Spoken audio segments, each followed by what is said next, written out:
All right. Well, good. Hey, we made it in the morning. There you go. Welcome to another Tech Tuesday. Michael and Israel here. First, I do want to highlight we are now officially on our off-season hours. So we are now closed on Mondays, and we're open for a half day on Saturdays. So this will be our first half day. This coming up Saturday, so 8 to noon. Make sure you're aware of that. And I do the quotation marks for off-season hours because that pretty much means there's still going to be plenty of people here on Mondays getting stuff done. Hmm. But that's the way it rolls around here. So yeah, but now it's nice. I got folks will actually have a weekend ish instead of just one Ish. day off. So, but that's the life of being in a seasonal business. So, just be aware of that as you're making plans, especially if you're coming in here to shop tackle or anything like that.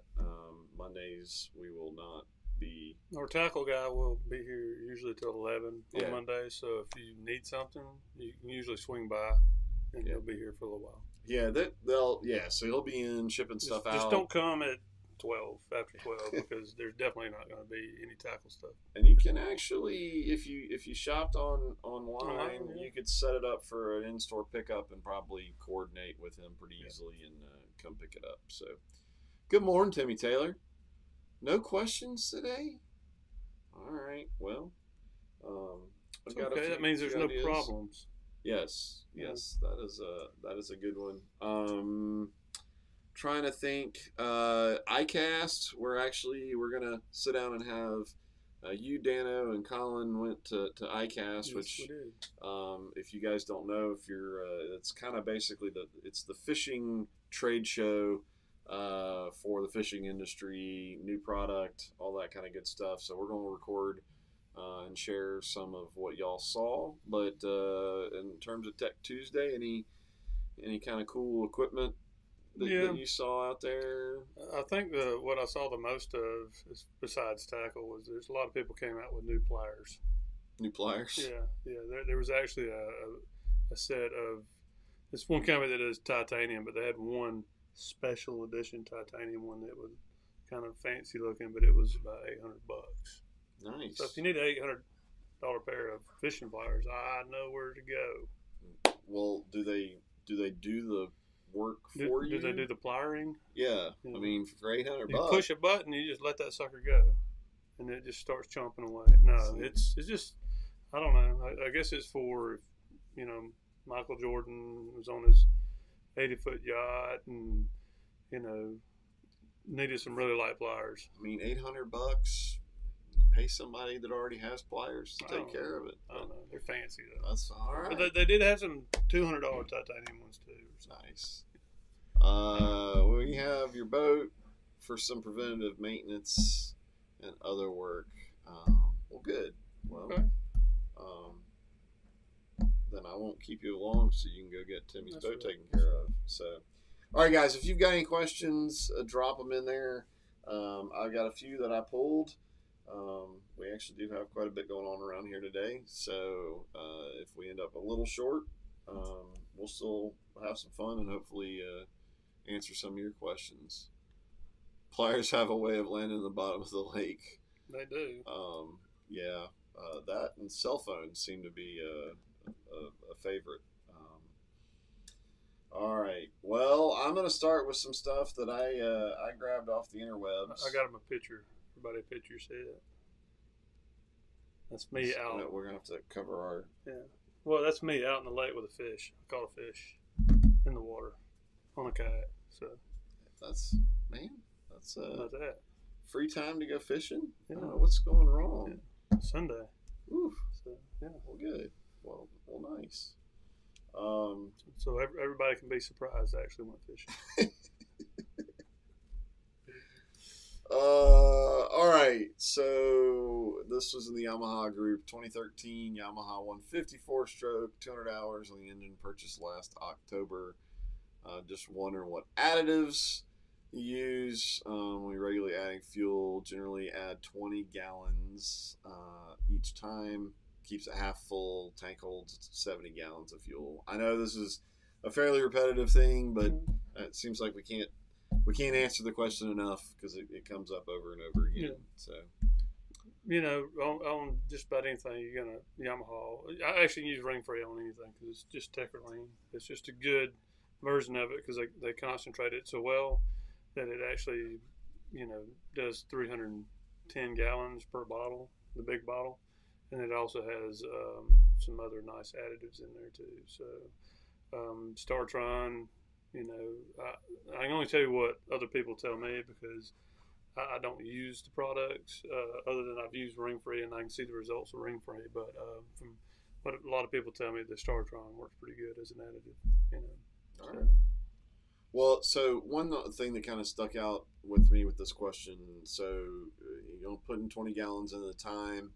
I don't know if he's doing that, and don't have him to ask now. But if he's doing that to try not to end up with stale fuel because he's not using it enough? Mm-hmm. What are your thoughts on doing that and leaving? Is it better that you've got a half full tank or topping it off if it's going to sit for a long time? If you talk about water gathering. At this point, we want, if it's going to sit, we want as much fuel out of it as possible. Okay. Yeah. All right. Just because it used to be the fuel was really good, and they wanted to top it off, and it would last a pretty good while, but the fuel is just not as good anymore.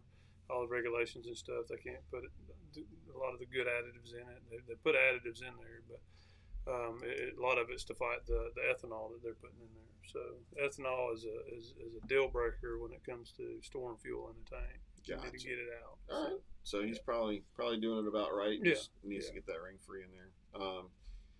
Let's see, Timmy. Wow, Israel kayaking and fishing. How about Angela?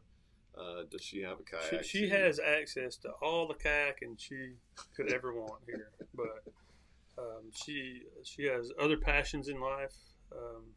Not that that's a big passion of mine, but no, she's been a few times just kayaking, but she hadn't been kayak fishing with me. So I've got a buddy who likes to kayak fish too. So we've been kind of hanging out on Sunday mornings, fishing a little bit. So we got a few kayak anglers now running around the shop. All right, saw a guy on YouTube swears by running a Y splitter with two hoses, one to earmuffs and one to flusher while running the motor. Anyone ever do this? Yamaha question. I don't know. I'm not sure what he's swearing by because all it would be is recirculate. I don't even know if it would recirculate because it's not. The flusher doesn't pull water; it actually pushes water. So you would be essentially pushing against the system. So you have one sucking water out of the that part, and then it's just going to be sucking it back through. I don't know. I don't know what the point would be. Now you could unscrew that and just let it sit there. Okay. And it would just blow water out, but I'm not sure if the Y would do anything because it's literally you got pressure right here and suction, so most of the work's going to be going on down here. The actual flush attachment is just going to. It probably would just sit there and not do anything. I would think. So just throw the earmuffs on and one or the other. One or the other. I don't see an advantage of doing both. So. All right.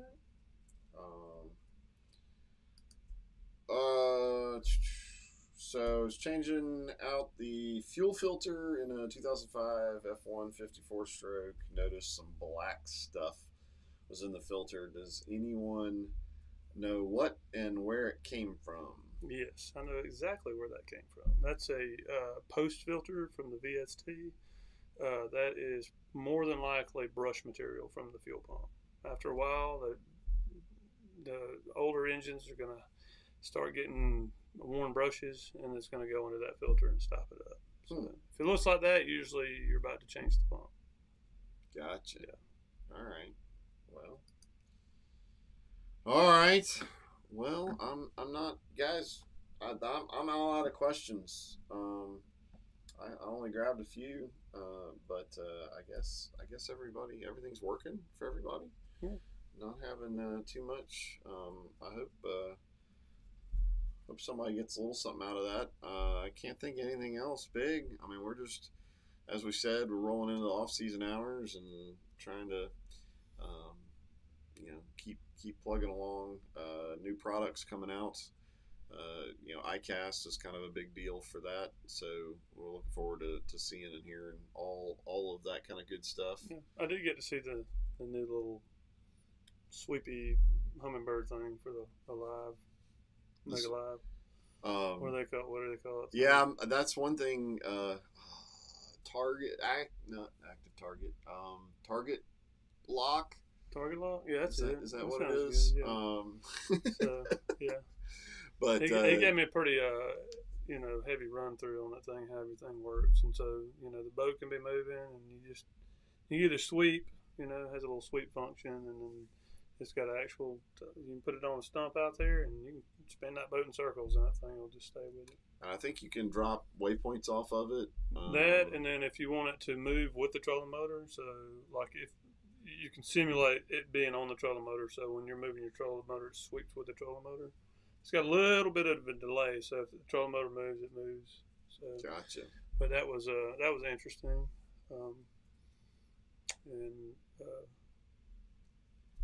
well, got to play with the Apex. Looked at the Apex unit that we can't hardly ever get. I know Matt Herron. He stopped by on his way up, and I'm anxious to hear how that worked out for him up there. And then, of course, once he gets back, I'm sure we'll probably end up getting out on the water with him and shoot some video to show that thing off. And they're also making a kit. They have the bracket that holds the 360 and that turret.